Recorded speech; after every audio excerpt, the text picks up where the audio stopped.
Hey everybody, I'm Nikki Marshall with the 18, and let's take a look at 4 players from Group B that you'll want to watch this summer in France.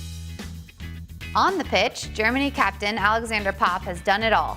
The 28-year-old striker is a 5-time Bundesliga champion with Wolfsburg, a 3-time Champions League winner, and an Olympic gold medalist with her national team. The 2-time German Footballer of the Year has always stood apart, be it her time spent at an elite school of football in Gelsenkirchen on a special permit as the facility's sole female pupil, to her training with junior players at men's side Schalke. Obviously, Popp isn't afraid to step into difficult situations. And that mentality served her perfectly while completing a 3-year apprenticeship to becoming a zookeeper in Germany. Popp says she likes to relax and unwind at the zoo during her time off, and she sees her own role as captain mirrored in the animal kingdom. Wolves are important, it's a group, Popp says. They're always in a pack to care for each other. It's like a team, and that's what fascinates me.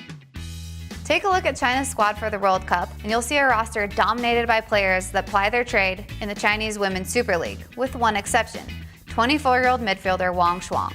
Last August, Wang transferred to Paris Saint-Germain on a 2-year contract, becoming the first Chinese player to join PSG. She since became one of the top providers in France Division I Feminine, staying true to her Lady Messi nickname.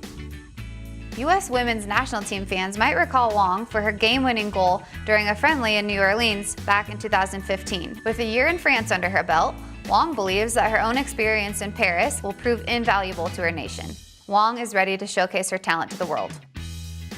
At the age of 22, Mapi Leon entered the history books when Barcelona prized her away from Atletico Madrid for $56,000, making Mapi the first paid transfer in the history of Spanish women's football. In her first season, Barcelona celebrated a Queen's Cup triumph, and the club made its first ever appearance in the Champions League final this campaign. Mapi immediately catches the eye with her defensive ability, but also because of her love for tattoos, including one across her throat that says, "Looks can be deceiving." Mapi doesn't go anywhere without a sketchbook, and teammates frequently ask her to do sketches for tattoos, an occupation that she'd like to dedicate herself to in the future. Her first tattoo was done at the age of 17, and she put it on her foot so that her parents couldn't see it and get mad.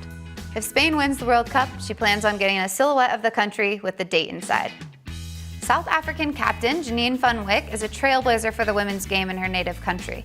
The 2019 World Cup will mark the debut of the Banyana Banyana on the world's biggest stage, and with over 150 caps and nearly 15 years of international experience to her name, no one has played a bigger role in making that happen than Van Wyk. She's overcome a myriad of obstacles to arrive in France. Growing up, there was a total absence of girls' teams or even girls who played soccer in Johannesburg, so Van Wyk played informally with boys until the age of 14, before traveling to rural South Africa to play on an all-girls team, becoming the first white girl ever to play on that team. As well as challenging gender and racial norms, Van Wyk came out at the age of 15.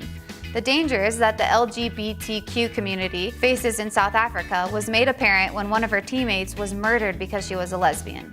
But it's the challenges she faced in South Africa that Van Wyk credits for making her the person she is today, and the former Houston Dash defender is ready to inspire a new generation of South African women to feel comfortable and free in doing what they love. That's it for Group B, and don't forget to check the18.com for all things Women's World Cup this summer.